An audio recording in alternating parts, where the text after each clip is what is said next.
नमस्कार देशवासियों, मैं मनसुख भाई सुवागिया, अध्यक्ष जल क्रांति ट्रस्ट राजकोट।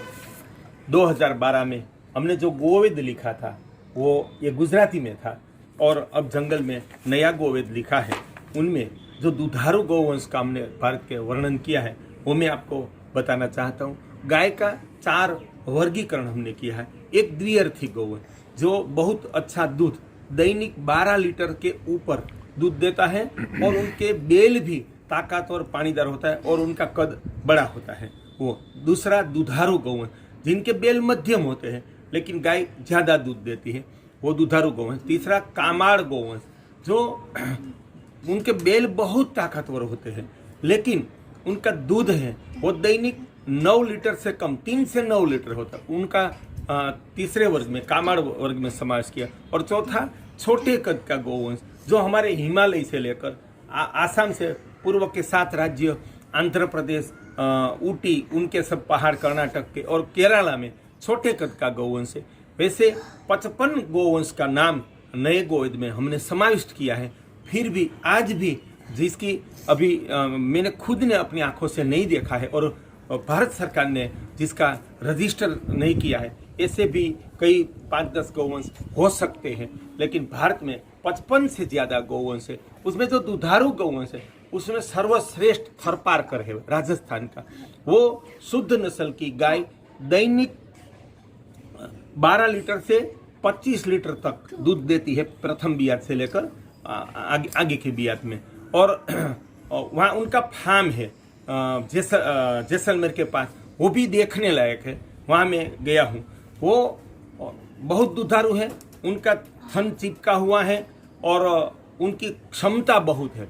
वो एक दिन बिना एक बूंद पानी पिए बिना वो गौवंश 24 घंटे चल सकता है, रात दिन, और 2 से 4 दिन बिना पानी से घास चरता है। गांव वालों ने बताया कि गाय जंगल में या रण में चली जाती है तो सर्दी की मौसम में 3 दिन और कभी 4 दिन, वरना 3 दिन के बाद गांव में फिर से जो दूध नहीं देती है वो आती है। दुधारू गाय है, वो हर रोज शाम को आ जाती है। और गर्मी के मौसम में गाय सुबह जाती है तो शाम को आकर पानी पीती है तो भी चल जाता है। इतनी उनकी क्षमता है। दैनिक 15 से 20 किलोमीटर चल के भी 16 लीटर तक दूध गांव में वो थरपारकर गाय देती है और उनके बेल बहुत पानीदार है। तो वो मैंने उसको भारत का सर्वश्रेष्ठ गौवंश घोषित किया। दूसरा हमारा कांकरेज जो उत्तर गुजरात, मध्य गुजरात, नर्मदा तक का प्रदेश कांकरेज गौवंश का मूल प्रदेश है। उसमें चरोतर का जो सब पूरा एरिया आ जाता है और वागड़ एरिया और सुरेंद्रनगर जिला का विरमगाम, वहाँ से दसाड़ा फाटड़ी वो से लेकर बगोदरा तक वो उनका मूल प्रदेश है। धोड़का सब प्रदेश, वहाँ ये भारत का श्रेष्ठ दुधारू गौवंश है। वो दैनिक 12 से 25 लीटर दूध देता है और एक बियात का 2500 से 5000 लीटर दूध वो देता है। ऐसी कई सारी गाय हमने देखी है और वो तेज स्वभाव का, तेज चाल का गौवंश है। तो थरपारकर, कांकरेज जो तेज स्वभाव की गाय होती है उनकी दूध का सूक्ष्म गुण भी श्रेष्ठ होता है। कांकरेज गाय की भी रोग प्रतिकारक क्षमता और उनकी प्रकृति की विषमता सहन करने की थरपारकर जितनी ही क्षमता है, वो 50 डिग्री की गर्मी थरपारकर और कांकरेज झेल सकती है। 0 डिग्री की ठंडी भी सह सकती है और एक दिन पानी पिए बिना भी चल सकती है। तो ऐसा वो गौवंश है। तो उनके थन भी खराब नहीं होते। और तीसरा हमारा गिर है, वो भी दैनिक 12 से 25 लीटर दूध देता है और एक बियात का 5305 दिन तक का 5000 लीटर तक दूध देता है। बहुत शांत स्वभाव का है। 9 रंगों का उसमें वैविध्य है। हमारा गिर गाय रक्षा का अभियान का प्रारंभ सन 2000 में गिर गाय से जामका से हमने शुरू किया था और आज सारे देश में वो प्रसिद्ध हुआ है। और चौथा गौवंश जो दुधारू है उसमें ओंगोल है कि वहाँ मैंने गांव में जाकर देखी है, 8 लीटर तक दूध देती है और उनके बेल है ना, वो विश्व के सबसे ताकतवर बेल है। वहां जाकर मैंने देखा 3 टन के पत्थर के साथ लोहे का कड़ा ज्वाइंट कर देते, उनके साथ बहुत तगड़ी रस्सी, मजबूत रस्सी बांध के 3 टन 150 मन जिसको हम गुजराती में कहते हैं, वो इतना वजन का पत्थर बैल खींचते हैं रेती में, 100 से 200 फीट तक खींचते हैं, उनकी स्पर्धा होती है।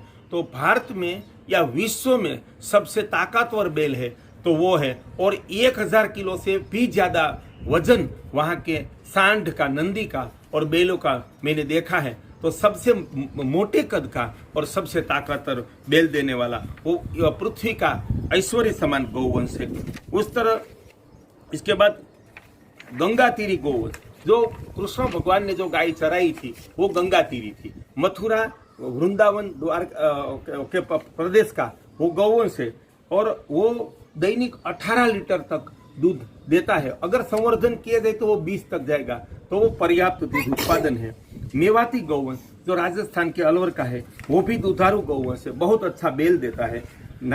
नारी गौवंश जो हमारे आबू पर्वत, बनासकांठा जिला का ऊपर का पतली सींग वाला, वो कांकरेज जितना ही दुधारू है, आज तक उसका रजिस्ट्रेशन नहीं हुआ था। राजस्थान पशुपालन यूनिवर्सिटी में मैं गया और उनको रिक्वेस्ट किया कि आपका इतना श्रेष्ठ गौवंश का रजिस्ट्रेशन नहीं हुआ है।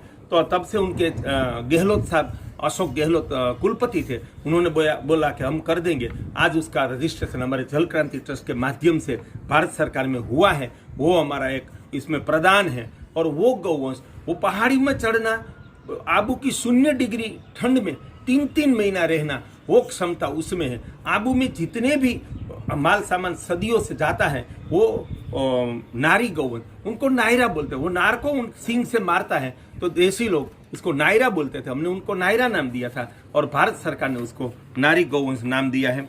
वो भी एक श्रेष्ठ गौवंश है। मेरी अपील है कि सिरोही जिला और बनासकांठा, अंबाजी का जो ऊपर का हिस्सा है, वो लोगों को उनका ही पालन संवर्धन करना चाहिए, क्योंकि उनकी कठोरता कांकरेज से भी श्रेष्ठ है। वैसे कच्छ में एक कंठी गौवंश जो मांडवी, मुंद्रा, नलिया के प्रदेश का छोटे कद का है, वो एक दिन का 12 से 16 लीटर दूध देता है। 70% चारा खाता है गिर कांकरेज की तुलना में। शांत स्वभाव का है, थन चिपका हुआ, छोटे छोटा उनका आंचड़ थन है, तो आंचड़ खराब होने की, थन खराब होने की संभावना ही नहीं है। तो दूध उत्पादन कॉमर्शियल गौशाला के लिए कंठी गौवंश श्रेष्ठ है। ऐसे कांकरेज की समानता में रावरी गौवंश, कच्छ में जो भुज के प्रदेश का, कांकरेज नहीं था, वहां का रावरी गौवंश था। कांकरेज से बिल्कुल मिलता जुलता है, लेकिन उसका चेहरा लंबा होता है, और जो कांकरेज में ऐसा खड्डा रहता है वो उसका चेहरा सपाट रहता है और शांत स्वभाव है। इतना, और थोड़ा सींग में भी फर्क है। वो 4 प्रकार से पहचान से कांकरेज से थोड़ा अलग पड़ता है, ऐसा वो गौवंश है, वो भी श्रेष्ठ है। गांवलाओं गौ, बाद में मालवी गौवंश, जो आज बोलते हैं कि मध्य प्रदेश का, मालवा प्रदेश का गौ, उनको दूध नहीं है, लेकिन एक टाइम का 8 लीटर, दैनिक 16 लीटर दूध देने वाली गाय हमने मध्य प्रदेश के खजूरिया गांव है, इंदौर के से 30 किलोमीटर दूर, वहां आज भी वो एक जाट किसान के वहां मौजूद है। दुर्भाग्य है कि ऐसे दुधारू गौवंश को बिना दूध देने वाला हमारी सरकार, भारत सरकार ने घोषित किया है। अगर उनका श्रेष्ठ संवर्धन किया जाए तो गवर्नमेंट फार्म में अब हुआ है हमारे एक प्रस्ताव से, तो आज झालोर में वो उनका फार्म है, वहाँ 15 लीटर तक दूध देता है। उनका श्रेष्ठ संवर्धन से एक दिन मालवी गौवंश दैनिक 10 लीटर से 20 लीटर दूध देगा। तो वहाँ प्रदेश के लोगों को मालवी गाय ही पालनी चाहिए। और निमाड़ी गाय एक किसान की, सरकार ने बताया कि वो 2-3 लीटर दैनिक दूध देती, लेकिन एक दिन का 12 लीटर दूध, 8 से 12 लीटर दूध देने वाली कई गाय मैंने वहां खंडवा प्रदेश में देखी है। लेकिन उनके बैल तो घोड़े की दूसरा अवतार है, इतना श्रेष्ठ है, पतला, कम चारा खाता है और बहुत खेतीबाड़ी में, भार वहन में श्रेष्ठ काम देता है। गांवलाऊ गौवंश नागपुर का है, वो भी एक दिन का 10 से 12 लीटर दूध देने वाली गाय मैंने बहुत देखी है। हमारी डांगी गाय है जो डांग प्रदेश नासिक में, वो भी दैनिक 10 लीटर तक दूध देती है। कर्नाटक, बंगाल और झारखंड में मैंने देखी है कि 10 लीटर तक सीरी गाय दूध देती है, वो शांत स्वभाव की है। और लाल कंधारी, वो भी बहुत श्रेष्ठ गौवंश है, लातूर प्रदेश, नांदेड़ प्रदेश का है, बहुत सुंदर, बहुत पानीदार बैल, और वहां दैनिक 10 लीटर दूध देती है। उनका श्रेष्ठ संवर्धन करें तो मालवी की तरह वो भी 15 लीटर दूध दे सकती है। भारत का सर्वश्रेष्ठ दुधारू गौवंश है तो वो साहिवाल है। वो भारत का नहीं, विश्व का सबसे श्रेष्ठ दुधारू गौवंश है। वो दैनिक 12 से 25 लीटर दूध देता है और वो पंजाब प्रांत का दुधारू गौवंश है। अगर उसका विस्तार किया जाए तो पंजाब, हरियाणा, दिल्ली, यूपी की दूध की जो आवश्यकता है वो पर्याप्त करने वाला है वो गौवंश है। उसके बाद एक गौवंश हरियाणा है, वो द्विअर्थी में है, वो श्रेष्ठ गौवंश है। सोमपाल शास्त्री केंद्र के कृषि मंत्री ने मुझे बताया था कि दैनिक 22 लीटर दूध देने वाली हरियाणा गौवंश गाय उन्होंने देखी थी और अकबरनामा में दैनिक 28 लीटर दूध हरियाणा गाय देती है, ऐसा उल्लेख सोमपाल जी ने पढ़ा है, उसने मुझे बताया। दुर्भाग्यवश वो गाय दूध ज्यादा नहीं देती है, ऐसा गवर्नमेंट ने घोषित कर दिया। आज लुप्तता की कगार पर साहिवाल विश्व का श्रेष्ठ दुधारू गौवंश वर्णशंकर से लुप्तता की कगार पर आ गया। इतना श्रेष्ठ दुधारू और घोड़े जैसा बेल देने वाला हरियाणा गौवंश लुप्तता की कगार पर आ गया, वो भी दुधारू गौवंश है। और राठी गौवंश बीकानेर का है, वो छोटे कद का है और फिर भी 18 लीटर तक दूध देने वाली गाय दैनिक। बहुत सारी मैंने किसानों के वहां और गवर्नमेंट के फार्म में देखी है, चारा कम खाती है और इतना सारा दूध दे। उनका सूखा ड्राई पीरियड वो 45 से 60 दिन के बाद फिर से बियात हो जाती है। तो गोपालन दूध उत्पादन के लिए गौशाला के लिए उत्तर राजस्थान में वो सर्वश्रेष्ठ गौवंश है। तो दुनिया के कोई देश के पास नहीं है इतने श्रेष्ठ दुधारू गौवंश। परमात्मा और प्रकृति ने भारत माता को दिए हैं, तो अपने प्रदेश की गाय का पालन करना वो सही गौरक्षा है, वो प्रकृति धर्म है, वो राष्ट्र धर्म है।